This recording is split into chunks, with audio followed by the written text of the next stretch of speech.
Thank you, Ankita. Thank you very much. Namaste, good evening, and thank you for joining for this webinar series of Shenzhen. And thank you, Murli, for giving me this opportunity to talk to or talk on this very nice subject. And I everyone taking out your time to be over here. Happy Mother's Day, and I'm sure every day is a Mother's Day, and every day is every. I think in India we celebrate every day as different days, so every day is a celebration for all of us. So let me start sharing my screen, and then I think I'll go on to the subject directly. I've just put it on the show mode. It will take some time. Yeah. Okay, great. So I think nothing new. We all are going through this COVID 45 days. I think we have done. We have been under lockdown. We have been given some permissions, and things are happening. There is people coming back to work. We are thinking of how do we how do we get people back to work, things like that. And I have been a practitioner of appreciative inquiry from long time, but then during the last 40 days, what I was thinking is, how can this approach, or how can this technique help us in our work recovery when we had never faced such a type of situation in, I think, from the time we are born. So pandemic was something 100 years back, and then again we are coming back now in this situation. So none of us have gone through this, but we have gone through different other challenges. So why not we learn something from this, and how can we apply appreciative inquiry to increase our work recovery? So that was something which was going on in my mind, and that's where I put up certain thoughts around this. And I thought, okay, let us share this with you all. I think this is something which has happened to all of us. You would have seen this many a times. You would have. When was the last time you felt fully recovered from your stressful work environment? This is one question, I think, which always, when this pandemic has happened, or even before any other situations have happened. Sometimes it could be very individual situations. Sometimes it could have been an organization situation. But we all faced challenging situations in our life, wherein for a moment things paused off. Like for example, there is a close death of someone in the family. We had a moment where we felt so stressed out. There is a disease which has stuck, either for self or for the family members. Then also we had something, or loss of jobs, or change of some cities, or something else. There are challenges we have come across and things like that. But what was it which made us to come back, bounce back? That's something very interesting. Again, this question is again lingering back again now, also on all our heads. Then in this situation, job demands are higher than ever, and with it increased work speed also. Today the job demands multiple things, and working from home was not our normal way before this 45 days. And suddenly this has become a norm now. We don't have smart homes where we have workplaces, so we created workplaces. Then we need to take care of our children, we need to take care of our domestic chores, and there is complete load. And if supposing you're working on different time zones, imagine how it has increased our workload. We used to feel that going to work and coming back itself was a heavy load, but now if you see, many of them have actually told my workload has increased from the last 45 days. That's something which is there again with us. Job insecurity and complex work environments, the pressure is on for all employees. Job insecurity amongst every level of people. Can be a fresher. The campus guys are very much afraid whether they will be hired or not. Their internships are on hold, their offers are on hold.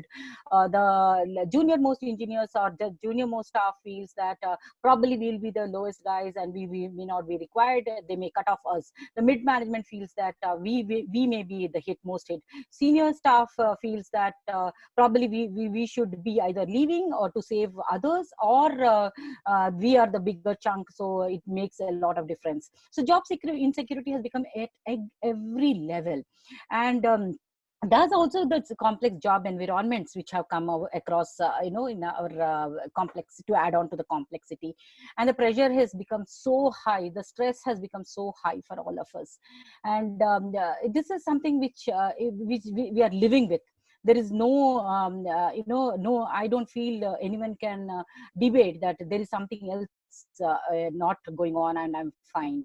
These are some of the things which are already happening with all of us, and the real VUCA has really hit in all of us.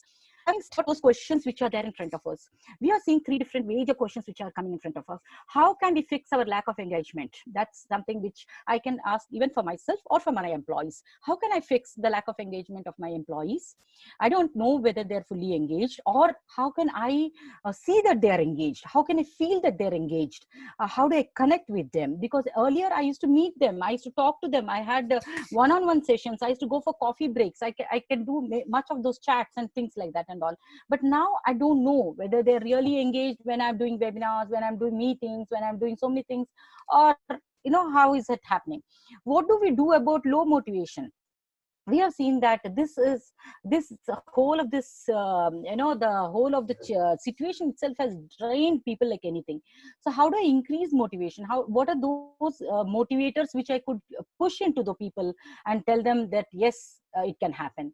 And why are people just not on board? So these are some of the pertinent questions, again coming back and telling that what I as a manager, I as a leader can do something to bring back the situation, or to help in the situation, or to make better in the situation, or make people hopeful of the situation. So there is this one tool, I would say that use this. This has helped in many different situations for many different organizations and many people individually, collectively, in education, in corporate sectors, in CSR, in anything you talk about it. I have seen many great examples around this appreciative inquiry as a process. AI, which is all described. It's not artificial intelligence, it is appreciative inquiry.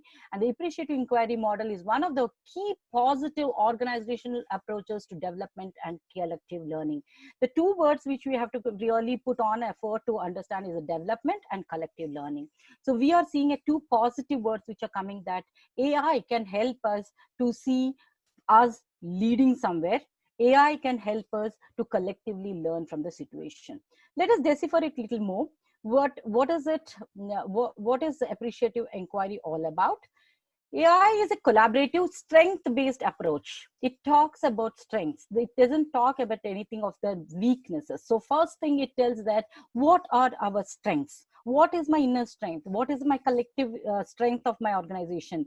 How are we positioned over there? So it is completely telling that I come from that part of the approach that it is talking about. It is one, it's a very collaborative approach. Two, it's a very strength-based approach. And it's talking that it's an approach to change, to bring change in organizations and other humane systems or the human systems. The term appreciative inquiry is thus referred in two ways. You can also refer it for AI paradigm shifts. It relates to the principles and theories behind the strength-based approach. That is one. AI methodology and initiatives, which are very specific techniques and operational steps that are used to bring about positive change in a system. So let's see what are those principles, what are the approaches, and what are the models which are there in AI for us to imbibe, for us to take it from here and then really apply it from right now.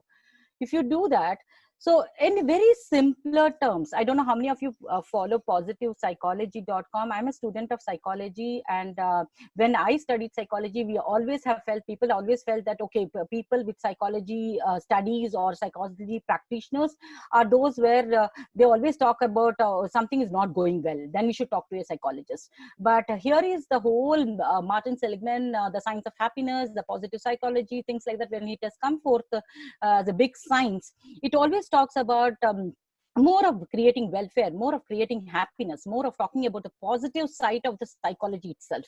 And there is a beautiful, this one, please follow positivepsychology.com. I have a mentor over there and who guides me in all my things, and it's very beautiful actually over there. It's a plethora of knowledge over there. So what is appreciative inquiry in a very simpler term? It is a way to engage groups of people in self-determined change, to bring in change. It focuses on what's working rather than what's not working, and leads to people co-designing their future. A very, very powerful statement.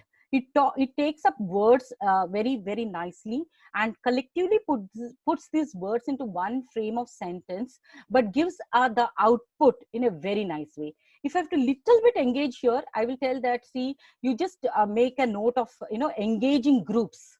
It's appreciative inquiry is a way to engage groups. It is just a collective, small groups or big groups, whatever it is, of people to bring in a very good change process. And this focuses on what's working, what will work, how can we make it work, rather than not talking about how it's not working. And it will also bring in this group together to design the future. That's something very, very powerful. So if you have to talk about, just a small example to understand the previous slide, let's consider how you would feel upon asking yourself this question: am I feeling tired today? What it will lead to us by asking yourself this question itself. Yesterday there was a beautiful talk, and it was talking about mind, thoughts, and things like that. So somewhere from where the previous speaker has left, I think I am going to continue over from there. And she was talking about thoughts and how the influence of thoughts, 60,000 to and plus thoughts we get in a day, and things like that. So how can we really energize our thoughts? How can we make those thoughts into positive thoughts, and how can we bring to the positive outcomes too? So by asking yourself this question, you would begin to focus on how tired you really are or were. If you were to ask yourself another question instead, such as, what makes me feel energized today? You would formulate a much different answer, because you would immediately focus on how good you felt. It's a simple shift of the question, but a powerful one.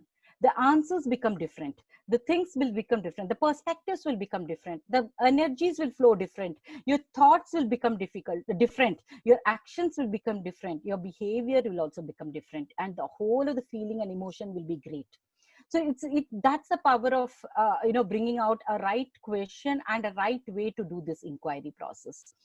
So how organizations approach change and growth? Most often we have seen that, yes, there is a pandemic, there is a problem. Let's start thinking of the problem. How do we solve the problem solving?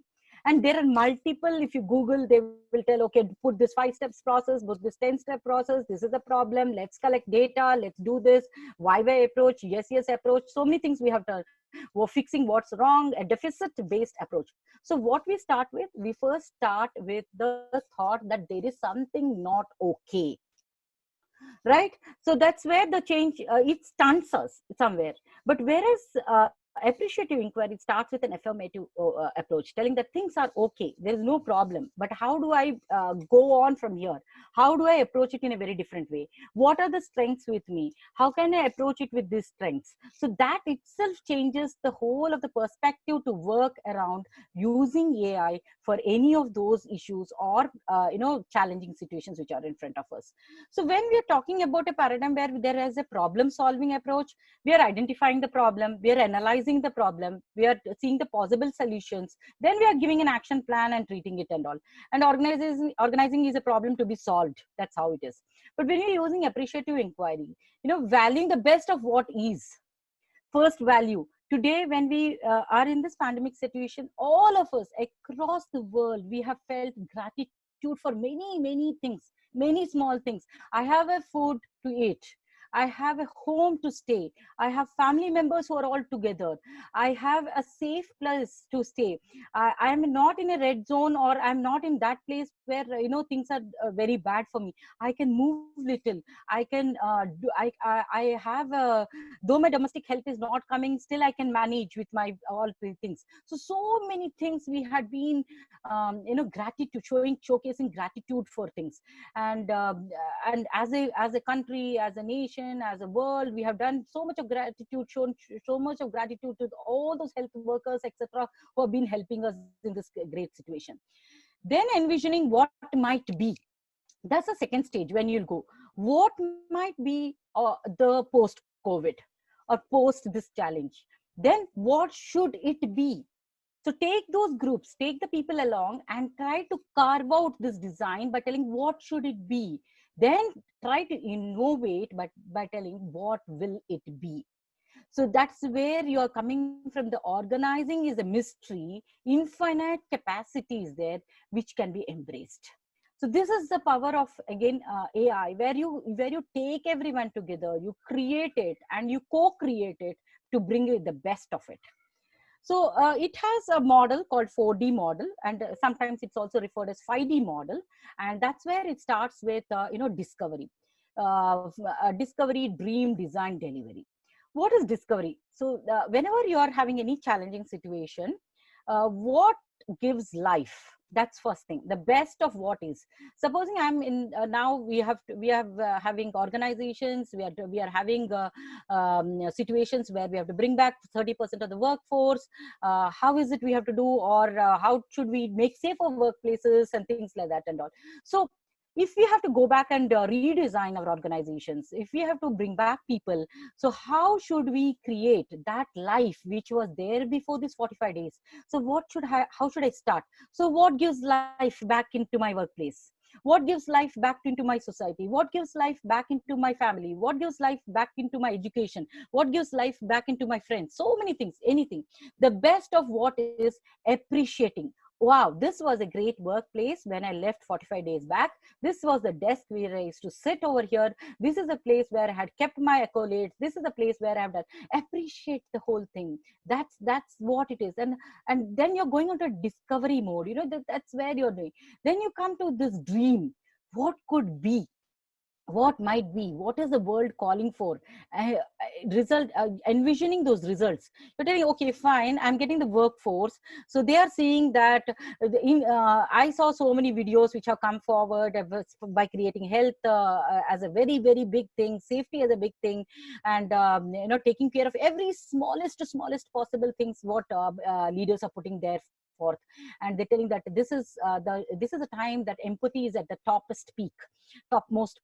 So we have seen videos where they told that even for a smallest thing, as soon as they come in the security, they need not sign, they need not touch a pen, they need not do anything. They are given with all the sanitizers, those health checks, everything, and then they're checked with everything, and then they're sent without touching everything, and everything is taken care and things like that. So the dream of them coming back to the workplace, or what might be my workplace, has been answered. Then what should be the ideal thing, that can get co-constructing with others being included. Then how to empower and adjust to many things. You can make it a destiny, or you can make it as delivery, you can make it as this, making it as a best place, or this is what it is, this is the best world for us, making it sustainable, things like that and all. So it starts with a positive core, and it talks about affirmations. That's the 4D which you're talking about. So while we go and still talk about more things on the discover phase, this focus on during this phase is searching and identifying what gives the organization life. I was talking past successes, what has all happened, and what can hone the goal. That is where we can discuss and all things. And this is all about active inquiry. So it starts with an inquiry process where there are positive notes, there is appreciation, there is lot of discovering and uncovering the strengths of individual and others, and completely getting away from the deficit or telling that there is a problem and things like that. While doing this, we are actually working with mindsets. We are also choosing our thoughts, we are choosing our vocabulary, we are choosing our body languages, we are choosing everything very, very positive. So what impacts it could even bring there. The discovery phase is all about identifying and appreciating the best of what it is. And when you see this, during this phase, an organization would focus on peak times of organization's excellence and times when the organization was most effective. That's what. So you're actually you're engaging the person, but anything, live in that moment. even for a minute right now, all of you, when you're there, just think of your all workplaces. Just think of those town halls. Just think of those celebrations. Just think of those when you had hit those targets, when you all came as a group, when you all celebrated, and when your leaders had come and appreciated your work and things like that. And you had the most a nice moment when you are there with all of us together there. So these are some things which we have to again and again repeat, because these are stories, these are going to have positive impacts. So that's what it is. Other areas of focus would include like things like leadership relationships, how the relationships of the leaders have showcased, and how the leaders stood in times of chaos, crisis, and took the lead. And what are the values we stand, what are the structures, what are the learning processes, and how we have kept the internal and external relationships and things. So this is where in the discovery phase, if you're going to start with this, if your inquiry process starts with this, if your conversation starts with this, I think that's the best thing, which is taking a very positive note. The second area, or the second stage, is dream. The dream phase is about imagining the potential positive futures for the organization. What next? How all of us can take this organization to become much better. Though we lost some time, though we are not on targets, though we have not completed our distance, though our customer orders are on hold, there are so many challenges. But how can we get engaged through this AI process to represent multiple perspectives of different people, opinions, their understandings, and the unconditional positive questions that can be developed by ideally unlocking their creative, constructive visions and possibilities. And while doing this, there should be always a positive language. There should be participants who are co-creating the futures, and they have to feel completely that they are with you. They should nowhere feel that you are excluding them, or your namesake adding their names to the webinars or to the meetings or to something else and all. And they are a part of this positive outcome and journey altogether. So in this phase, the organization would envision its future. So carve its future, design its future, dream its future. These dreams would stem from grounded examples from a positive past, which we were talking about in the discovery phase. And this phase can be most invigorating, accelerating, and very, very, there would be many unsung heroes who could come in the front. There could be many other things which we have not noted down in the past. Many small little things would have affected each other, and I think that could become a big time story, where it could go into a different stage of designing, co-creation of the thing, both of the shared vision, what vision you want it to be, and also people coming together and trying to create a very inclusive workforce, or inclusive working relationships, safer and a very supportive environment where everybody feels very heard, cared, and empathized. So that's where we are talking about in the design stage. While in the dream phase is focused on vision of a sustainability, a powerful purpose of a compelling statement of a strategic intent, the design phase turns its attention to creating an ideal organization. Because what would happen is, until now, there could be a bunch of leaders who could have created something, and we joined those organizations to co-create with them something very different. But this pandemic was not at all expected by those leaders when they had created, or they would have not experienced such a big crisis at their point of time also. So today it is not a few handful of people who could create this design. It is needed that everyone contributes to this, so that they can create a very sustainable organization. They could create a dream organization for everyone. They could feel that belongingness for everyone. So the ideal image is once again based upon positive practical examples, grounded in the past. Go back in the past, take out all those examples, what worked, what didn't work, how did we do it, and when we faced with those challenging situations, how did we come back, bounce back as a team, what are those right things we have taken up and done it, and how did we showcase our strengths, how did we manage that, somewhere cross-functionally working or doing certain things, and understanding that yes, this person can be best fit for this, or this is where I can rely on so and so, or how can I bring everyone together on one board and play this match together. So that's where it is. And then the goal and the destiny. The destiny is the final phase where we call it as a delivery, and this can change, this can keep on being dynamic, this can go on, and maybe improvisation is continuous. It's not a discovery to destiny is a completely, it is a journey. So every time you pause, you think that this is working, yeah, fine, I'll go ahead. This isn't working, so my destiny should be something different. So let me create something else, let me involve something else, let me innovate, let me try to take innovation at this stage and try to do it. So Kessler argues, he tells very nicely, this will vary in the encouragement of structure and improvisation around this phase. People can reach to this phase if the other three phases have been done very, very systematically, very, very prudently, and things like that. Then this phase can be very meaningful, and that's where the destiny will be a very good destiny for all of the stakeholders in the organization. So the destiny phase is all about bringing the discovery, dream, and design phases in some kind of logical conclusion. It also forms the beginning of an appreciative learning culture. This phase is a time to be focused on continuous learning, readjustments, and improvisation and innovations. This final phase helps build momentum and a shared positive image for the whole future. Today, employees, talent, or you ask anyone in the organizations, they are just seeing that, hey, no more I'm looking for a job just like that. I need a place where it can take care of everything. I need to belong. So my belongingness with this organization just doesn't come if I'm paid something very nice or if I'm taken care with something and all. I wanted to see a holistic way of being taken care or belongingness. That's where if you're involving everyone to create this, then you're damn sure to create this destiny for all of us. Right. With this, the 6 pertinent questions which comes in the appreciative inquiry is, nearly any organization could benefit from asking AI 6 questions. What led me here?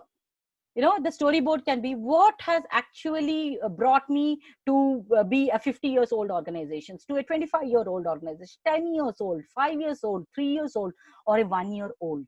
What led me over here? What are those steps? What are those nice things I have done over here? What is the high point of the past? Can I put it over there? What do I value the most? Do I value people? Do I value culture? Do I value certain, the way we do things, the processes? What is it? And what's changing? So what should I do?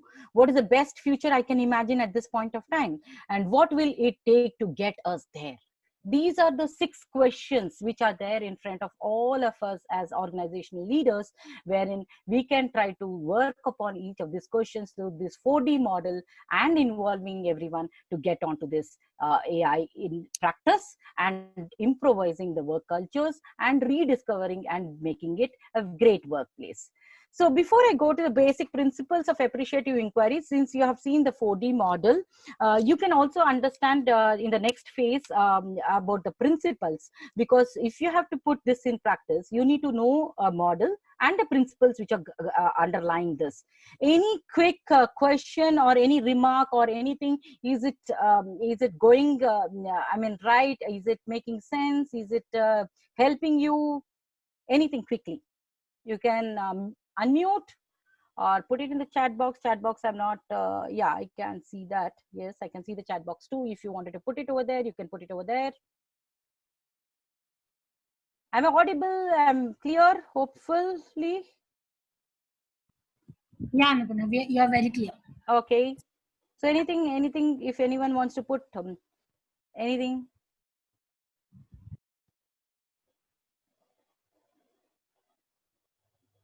I don't see any response. Okay. How do we apply these principles to personal challenges? Well, Seema, I will answer that. Yes, definitely. Yes.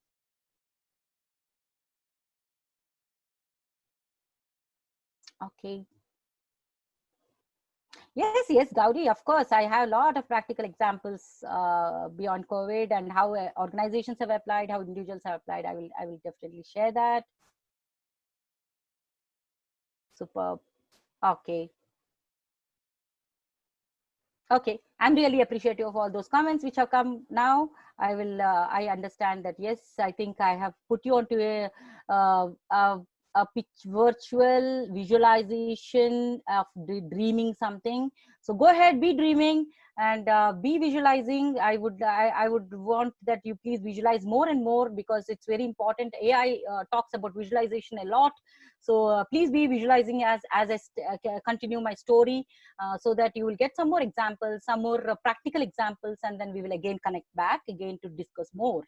Okay, now these are the principles around the appreciative inquiry AI.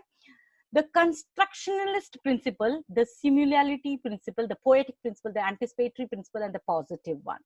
Okay, the positive principle. Okay, now how do you see each one of them? What is this means for us? The constructionist principle, the construction, the word construction itself means that you have to build something. So how do we build something? Now we know the 4D model. You told, yes, I have to discover and things like that, but how do I do all of that and all? So yes, every person has some strong beliefs. We all know that, and they believe those beliefs are very true for themselves. So if someone tells that I don't like this, I don't like this, I like this, I like this, I believe in God, I don't believe in God, I believe in religion, I don't believe in religion, I believe in cricket, I don't believe. So many beliefs people keep it, and they have a lot of beliefs as an organization. They come with these beliefs in the organization, and they all work together. So these beliefs also determine the actions, the thoughts, and behaviors, right? So they are influencing this. So what can we do as an AI practitioner, as a leader for change, as we want to implement AI? The language we take up to use and the construction process while doing the discovery stage, we can co-construct with them by using a very positive language in the inquiry process. You know, during the inquiry is not anything. Let us not keep inquiry so this one, we can talk it as an appreciative interview, or an appreciative dialogue, or as an appreciative conversation. Okay, it's about generating and inspiring new ideas, visions, and stories that can potentially lead to action. So here is where, while you're trying to do this, you just ask them, how did you feel, how was it for you for before COVID? What were those things which you felt good about the workplace? How did you feel when your manager appreciated you? What were those high days when you came to the organization, and things like that? And the language is very important. The words are very important. The behavior you showcase. Why is it very important that we use all of this? We know that we are at times, and today the belief is so strong. People, while they wanted to come to the organizations, even if you tell tomorrow to your employee, from Monday onwards you're going to come, I'm sure so many are joining back again from tomorrow to offices, and they have to travel on the road. They will take their own two-wheeler or their own four-wheeler, and when they reach the office, somewhere there is an internal fear. You know, is my work safe? Is my workplace safe? Whom am I going to meet? Will I meet someone whom I know? Will the security recognize me? I have to wear a mask. I'm not too sure how the whole thing is. And I have a belief that, I go with this belief that even someone sneezes far away from somewhere 10 meters or 20 meters away, still I feel that there's some threat that the bubble will come and touch this one. I have an automatic response of not touching the rails. I have an automatic response of not going into the lifts to the corners. I will stay in the center. So there's some type of beliefs which have already sat in our mind so deeply. And what is it? It is leading to our actions.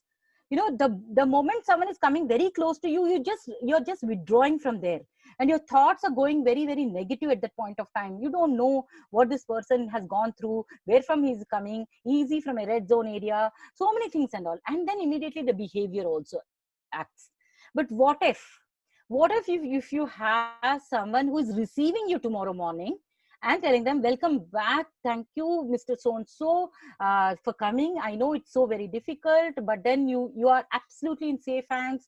You are having your workplace already sanitized. You have your canteen is getting sanitized. All the whole thing is sanitized very properly. It's a very, very safe place. Your desk is very much sanitized, and you have entire thing of minimal touch and minimal this one, and everything is organized for you. Let me take you to a virtual round, or let me take you through around, so that you'll get used to this place. Though it was the workplace 45 days back of our own, we know everything, but things have changed.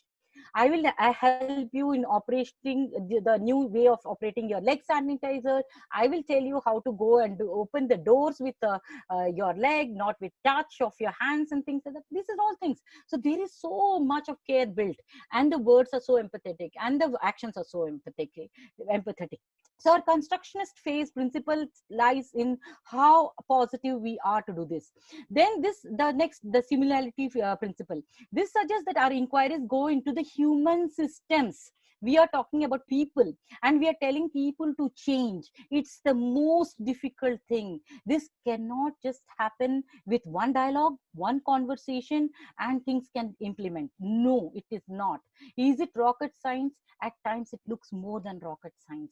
So the first few questions we can ask shape how people think about and discuss things. So again, taking back to the same example, we should first not tell that, okay, you have come, so fine, this is the way you record your attendance, this is the way you do things. But what if I start that, oh, hello, Mr. So and so, hope your area is safe, you have taken your travel safe, your people in your home are safe. Thank you for you, and thank you for your family for seeing that you're coming to the office and attending. We know that these are very turbulent times, and then showcase all of that. Then in turn discuss how things are happening and things like that. So the first few questions we ask can shape how people think about and discuss things. This in turn affects how they learn things and discover. Why is it very important? Because the moment you tell something, they will start, their own brain will start activating different things. So this is very important, while not only in COVID, not only in challenging situations, whenever you wanted to do a dialogue, whenever you wanted to start off with something, I will showcase some examples of how you can enter into the conversations by putting a very positive thought or a positive question around this, so that people will open up, they feel safe, they feel secured, they are very confident, they feel self-assured, and they feel that all the obstacles are now overcome. I feel I can talk to this person, I can accomplish anything. I've chosen a very good place to work, things like that and all. Or this is a person I can rely, I can share my expectations, or there is appreciation for me, and I get inspired by this person. I can share, I can give, a lot of things can happen over there. So what could happen is it can lead into an attitude of gratitude for immediately, and I choose to be here. So there is no such thing as a neutral question. So in the sense that passionate and persistent inquiries in specific directions will lead to change in those directions. So be very careful while you start these dialogues. It should not end up in a open, it should not end up in a closed ended like an yes or no, but it should be more in a process of telling that I empathize, I am there with you, I am simulating or a similar, or so many things can come up in this principle. The poetic principle is talking about storyboards. To study the organizational life to make a difference. Life in human systems such as organizations, teams, and everything is co-authored and told in stories.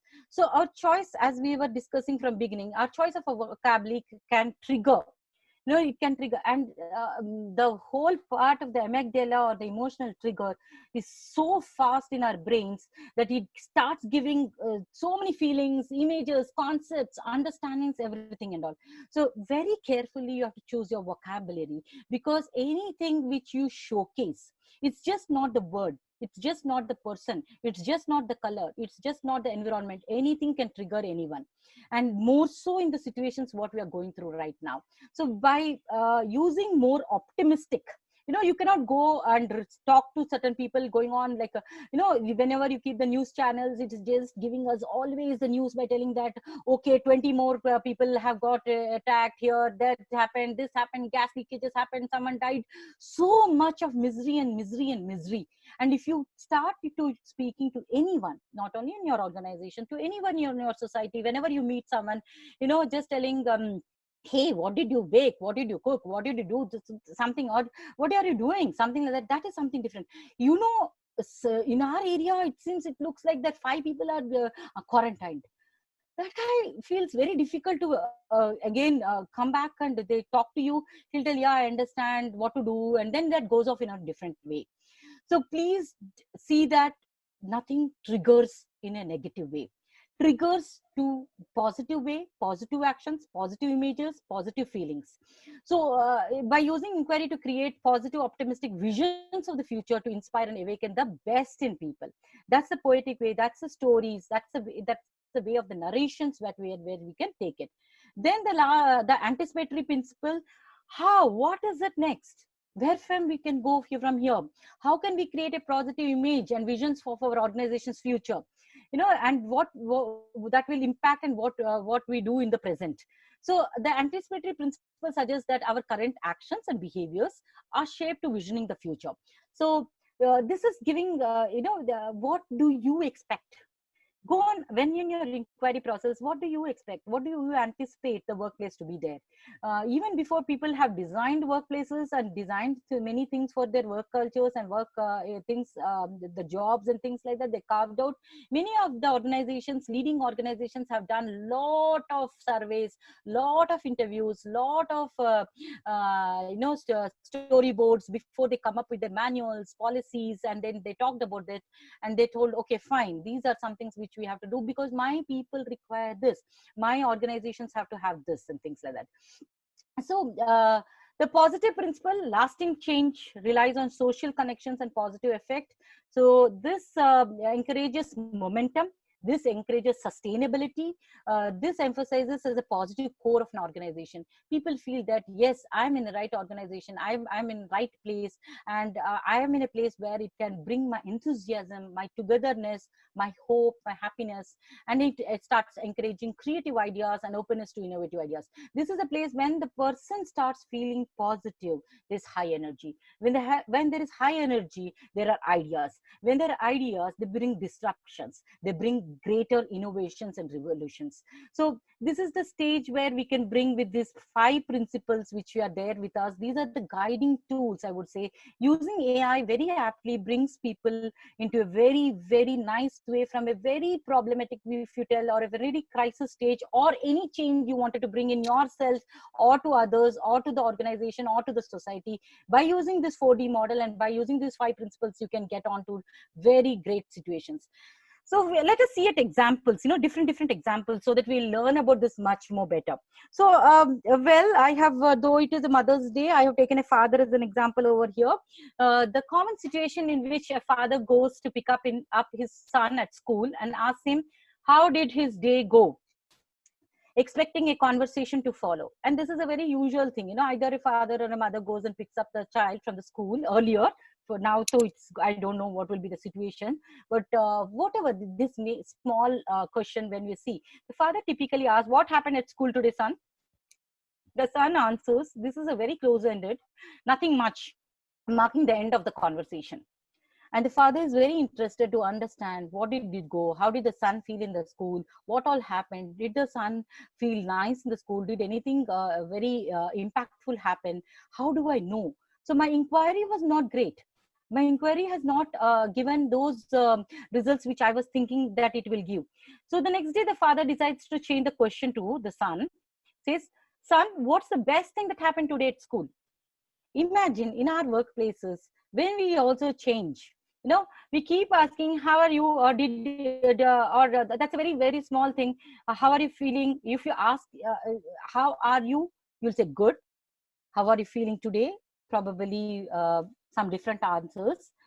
Is there something that is all okay? I feel something is there. And you yourself know that when you are able to read something more, or you wanted to get something more different answers, when you engage much more better with a different questioning technique altogether, the inquiry process itself becomes different. You get a greater, richer experience. So in this case also, you see, son, what's the best thing that happened today at school?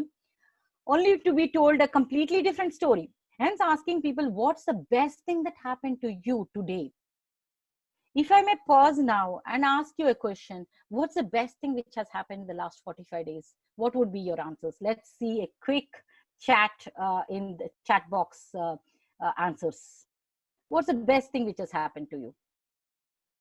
Let me take a pause.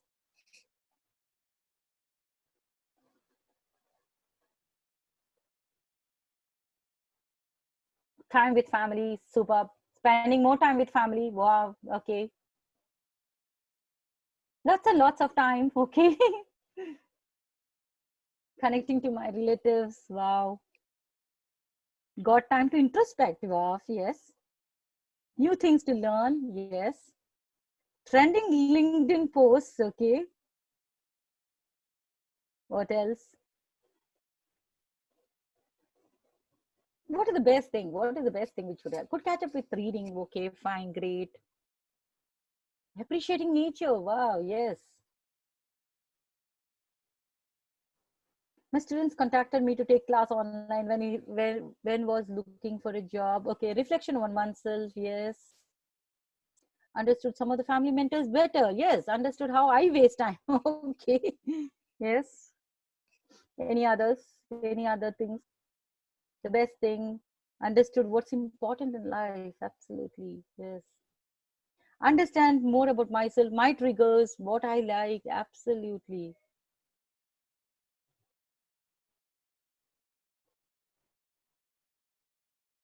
Anything more?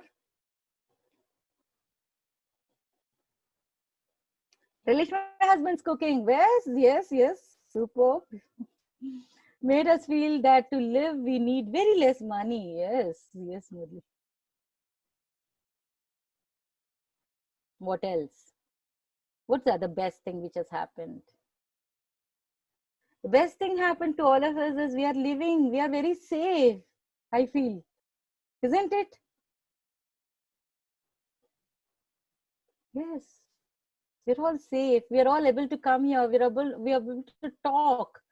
We are so safe and we are healthy. We are so nice. This is such a true blessing of our universe with us and everything with us.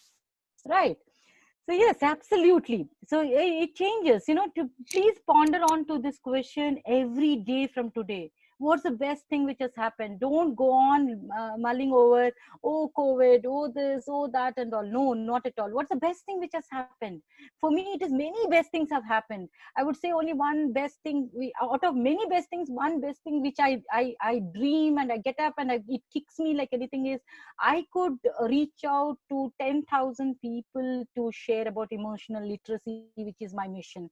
And that was something which, when I hit that last 10,000 number, I felt so gung-ho about it. I thought this would have highly been impossible for me to reach out to 10,000 because it is very difficult, one by one, going and making classes, doing things, reaching but technology has helped. People wanted and they did join in hundreds and hundreds numbers. That's where I moved out from Zoom to Gmeet, where I could accommodate 250 people and things like that. So it was wonderful for me, and I felt very nice. And it was just not from India, across the world I could connect, across countries, across people, different cultures, different diversity backgrounds. Children are very interested. So much of learning I had. So I felt for a moment that this is the best thing. This is like peak I could do. So I think this is something which leads us asking people what's the best thing that has happened to you today. This is such a powerful question. Please use it. It's just not only a fantastic icebreaker, but also can serve as a bridge to connect the shared spectrum of emotions that shape the experience of others, leading to increased understanding, greater tolerance, as well as heartfelt connections. You know, that would just show that everything is with us. That's something very magical which keeps happening. So let me share some of the case studies which I have put it. There are many case studies. We can connect offline and we can discuss if you're interested in implementing AI or you want to be an AI practitioner. But then you see here in 2012, BBC did something very amazing. The leader of BBC here, a major success in the history of the implementation of AI involved in the BBC, the British Broadcasting Corporation, which at one point suffered from a culture of excessive competition, mistrust, and individualism amongst its 5,000 employed journalists. Then what did they do? Well, such a culture fostered high creativity levels at an individual basis. The overarching pattern was that the non-existent creativity and collaborative spirit in the context of teamwork was completely crippling over there. So in 2002, the Director General Greg decided that it was time for change and turned into an appreciative inquiry approach for guidance. By means of this program he titled it as Making It Happen. a very powerful, very positive, and it connected with everyone. Similar example I will give you of my own, and let me complete this, and then I'll come to that also. So the words which making it happen, which lasted for a period of 6 months. Yes, the other side of appreciative inquiry is it takes time. When you wanted to deal with many people, when you wanted to push the whole of the Titanic ship, it will take a lot of time, because we are involving everyone. We are taking individual things, and see, 200 meetings have been done, for which more than 10,000 employees attended over the world. The dysfunctional dynamics the BBC was trailing behind itself was sought to be tackled. In those meetings, employees were teamed up in pairs and told they would take turns in interviewing each other about their respective positive and successful experiences, as well as moments they felt proud of themselves during their time at the BPC. Then what happened? The questions that formed part of the interview were: what have been the most creative, valued experiences in your time at a BBC? What were the conditions that made the experience possible? In those experiences were to become the norm, how would the BBC have to change? Discovery, design, you see how they're coming up. You see the whole of these principles, how are they getting implemented. Following, each pair was placed in smaller groups of 10 colleagues then, so that the group as a whole would discuss and filter out which story they agree to the most touching and powerful. The stories that were shortlisted were then shared with the whole group. The results were fruitful, and as about 98,000 ideas were generated. I don't feel any idea box, any suggestion, any other things in the companies would have generated so many ideas. Definitely AI can give you wonderful, wonderful results. Analyzed and sent to the Pan BBC change team to be evaluated and considered for implementation. What next? Part of these ideas also included suggestions and observations carried out onto the BBC's value system. These were synthesized and standardized into 6 aspirational values. Trust is the foundation of the BBC. And this has been not created by few leaders. When we write our vision statement, when we write our values, it is someone has created somewhere. And then we start telling that trust is our value, and quality is our value, we value money and things like that and all. But here is where these 98,000 ideas getting filtered, and those 10,000 people getting with 200 interviews, those people have done this. So trust is the foundation of BBC. We are independent, impartial, and honest. They write it. Audiences are the heart of everything we do. We take pride in delivering quality and value for money. Creativity is the lifeblood of our organization. We respect each other and celebrate our diversity so that everyone can give their best. We are one, BBC. Great things happen when we work together. The framing and implementation of these new values enabled the BBC to develop a new culture and foster a sense of togetherness amongst its employees. So this tool, maybe we get on to big tools, and we come to telling that, okay, we should do this, we should do that, and things like that. But just by one powerful tool, implementing it in a very systematic, process oriented way, and connecting the human, just see the beauty of the results, what can happen. Can I do it internally? Absolutely. Can I do it? Can I champion this? Yes, you can. Can I make an impact? Yes, you can. Is this all possible with all that effort if I have to put it? Yes, it is possible. Let me, before going to the Avon example, let me share my own example. This has happened a couple of years ago when I was heading human resources function in an organization which is in the leading optical lens organization called Essilor, world's best brand. And here we are, and we were growing at a very good phase, and we had cultural issues because we were merged from a very typical Indian organization to a French MNC, 10 years old after merger, but still things were not falling into place. Lot of issues, lot of things were there and things like that. We also wanted to somewhere bring this whole culture as a unified culture. Somewhere we felt that people are there in islands, people are doing things in islands and things like that and all. How should we go about all this? So that's the year which I had taken up as the role of the head HR. Then I was trying to see what could be possible, how could I do all of this, and I really didn't know where to start, how to begin and things like that. But then I felt that, okay, let me use this technique, let me start implementing this technique. So that year when I got a chance that what should be our year standing, we had every year one tagline so that everyone aligns with the tagline. So I worked first with the marketing team. I understood what is it we have to do. Then I told, see, this year because we are having bigger things to do, we were already very well positioned in the markets, we were doing very well with our customers, we had great things and all, but somewhere I felt that internally everyone is into their own silos, working in things like that. There is not that the team approach has not come. So somewhere we came up what should be the tagline, or what should be that one word which can unify, which can rhyme with everyone in the organization. So we ran contest for that also. Then we got multiple ideas, multiple taglines and things like that. One tagline which everyone was telling that this should be there was taking charge. 2009, when we told that there was this one word, taking charge, and across the nation we blasted this whole thing by telling that taking charge is our tagline for this year. So it went on for the whole year, I think 365 days, and to this day also I see that many people rhyme along with it, and they used it with everything, and everything when they did, taking charge was there. We did our employee engagement programs, we did our meetings, we did our stories, sales people started talking about, I took charge, I am taking charge. So the words have become like that. Everywhere storyboards are put, I am taking charge, I'm taking charge, and things like that. Huge positive impact on the business results. I think we got that year 38% growth. We did add around, we grew in manpower by at least 2.5 times. Attrition went in lower by 1 digit, that is single digit. We had almost closer to 30% attrition. I brought it. I mean, it's not me alone. When I tell AI brought it. I'm telling about what the result can AI do, or how it has this one. We brought it to a single digit number. People felt connected, and I think that became a family. That became miracle. That became magical, and I think that story lies even still today. I think so, because whenever I connect back with those people, and whenever they are there with me on any of the social medias or anything happening, they keep bouncing back to me and telling me that that's a wonderful time. So AI can do very benefits, because I have practically applied it in the organizations. I saw the benefit. Now people may ask that, have you applied it anytime in your own one-on-one, or on you, or on any individual? Yes, I do a lot of emotional counseling. I do a lot of emotional coaching, things like that.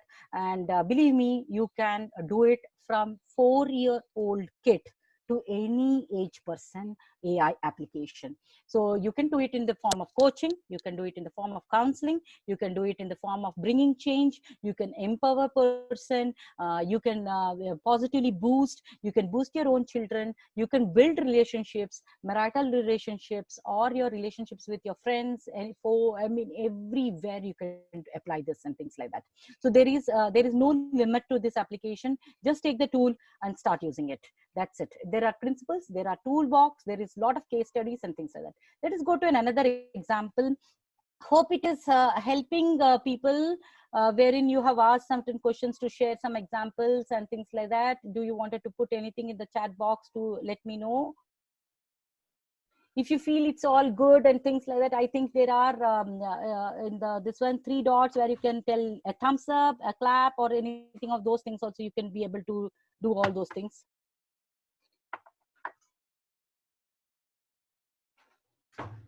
Yes, I'm waiting for something to boost me now to go further and share this.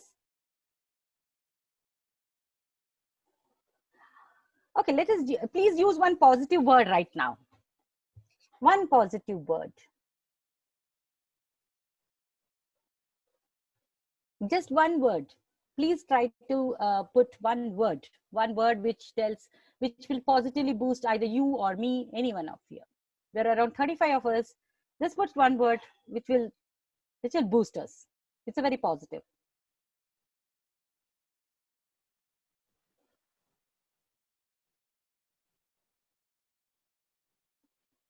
Okay.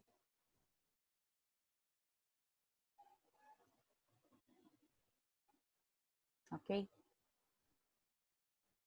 Super. Game changer. Okay. How many would like to practice AI?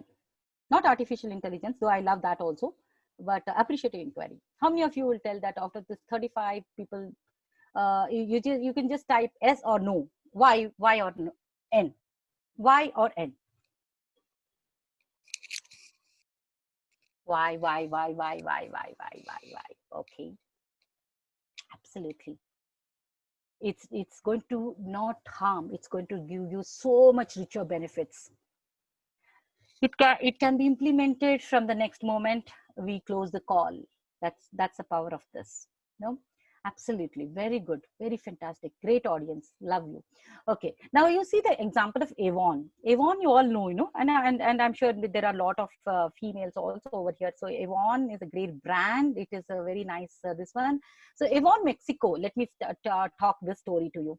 Avon Mexico started with 3,000 employees at the time of the study. They had a sales workforce of 250,000 independent distributors. They have a lot of distributors in every country. Avon wanted to increase the number of women in senior management and in executive positions across the company. So the Avon Mexico location was the pilot project for this. They had taken Mexico, and they did. Why Mexico? Diversity is very low in the numbers. So when the project began, the company had no women on the executive committee and a very, very few female executives on total. So Avon used the 4D model framework for the task at hand: definition, discovery, dream, and destination, which we have learned about. The definition phase began with the creation of a planning team made up of internal opinion leaders who could help co-define the topics to be studied. Okay, then the team planned the next step, which could be a 2-day workshop. Then what they did in the discovery phase began with a 2-day workshop in which they introduced the AI theory and philosophy. Then they selected learning teams who could conduct interviews. Right? Over the course of 2,000 interviews, the learning teams began uncovering best practices and compelling stories that illuminated what it looks like for men and women to work together. The dream phase involved writing reports and summarizing the key learnings. This was reinforced with stories presenting a wide range of possibilities for achieving gender equality. The report showed that the ideal was already happening, and now it might be possible to foster even more of the same. They also discovered what was possible: men and women working together in teams, a clearly defined plan of action for steps moving forward, ensuring men and female co-chairmen for project teams. Within 6 short months, the first female executive was appointed to the executive committee. Avon's profit also increased dramatically. The division that then won the Catalyst Award, which was given each year to a company that had policies and practices that benefited women in the company significantly. Yes, that's the power. That's the power. Wow. While telling SLR story of myself, I didn't tell that. We too bagged the award from our headquarters, telling that it was an internal communication award of India for propagating the team and collaborating the whole team and bringing it. So HR was recognized in the highest platform in the International Communications Award along with shareholders. It was just not the power of the HR. It was the power of AI. It was the power of that bringing the team together. So I would say that, it can lead into greater results when we talk about. So see this word, the Catalyst Award, such a beautiful thing. And it can directly show results on our business also if we apply. It's just not some other tool which cannot measure anything. It can measure scientifically everything also and give that numbers also. Right? So appreciative inquiry facilitation guide, compass, community partnerships for sustainable resource management. This is something which you can look upon, you can Google upon. You can take a lot of things. Start off by asking the question, people present what they would like to talk about and learn about themselves as a collective. So next time, whenever you meet someone new, just open the conversations like this. What would you like to talk about, or what would you like to learn? What in the collective way also you can take that. Encourage them to settle on a topic that they're interested in and feels important rather than something that they may feel like they should focus on. Then the choice should be careful, as once the AI process has begun, it can be difficult to put aside a given topic from the group's agenda. So that's something of a word of caution, I would say. So be very careful while choosing the topics, while eliminating certain things. So sometimes brainstorming happens, but getting from the brainstorming to the next stage where you can filter and get those things. The group should be encouraged to consider within a reasonable range a few ideas. Clarity and precision on the topic in question is what should be ultimately strived for. the exploration of the choice of focus can be in itself subject to an AI intervention. The what should be the choice of our focus and things like that. These are some of the things, and Compass helps to give lot of there is a whole directory for us. We can go refer things like that also. So what I would leave you with is a very take-home message. Appreciative inquiry has a profound impact on organizational developmental practices around the world. If you want to be an OD practitioner, if you wanted to do some changes, implement to large changes, or be differentiated as an OD practitioner, or an OD leader, you can have AI as a very profound tool. It is a strength-based approach that strives to create a positive framework. These principles can be applied both for personally and professionally. AI is a life-centric and positive approach to change. AI utilizes theories from organizational behavior, the science of sociology and psychology, along with some metaphysics tossed in. AI methodology assumes that every system, human and otherwise, already has something that works right. So it tells that nothing is perfect, but there is something very right here. It's just a matter of identifying it and building upon it. AI, people crib about Bangalore traffic. Today we are all missing Bangalore traffic, isn't it, dear? AI is a system that seeks to build on a model of positive change that can be sustainable, and as a result expand the capacity for well-being, allowing for a culture that strives, that is sustainable. So get people talking about a compelling shared future, and you begin creating new levels of understanding in the future in the process. David Cooper Ryder is a father. He has researched very much and he keeps on writing. There are multiple books around it. There is multiple research around it, a lot of things. And if you are interested, if you wanted to do something, we can pair on, we can talk, we can have an AI conversations, and it will be amazing to know and discover things and write the storyboards also. With this, I come to my conclusion of my talk. I think I little bit hit on my timelines, I think, but I'm sure we can take some few questions. And thank you for giving me this wonderful opportunity and talking to you all on this wonderful, wonderful subject. Thank you so much. Thank you, Annapurna, for this session. I'm quickly going to put the links for our page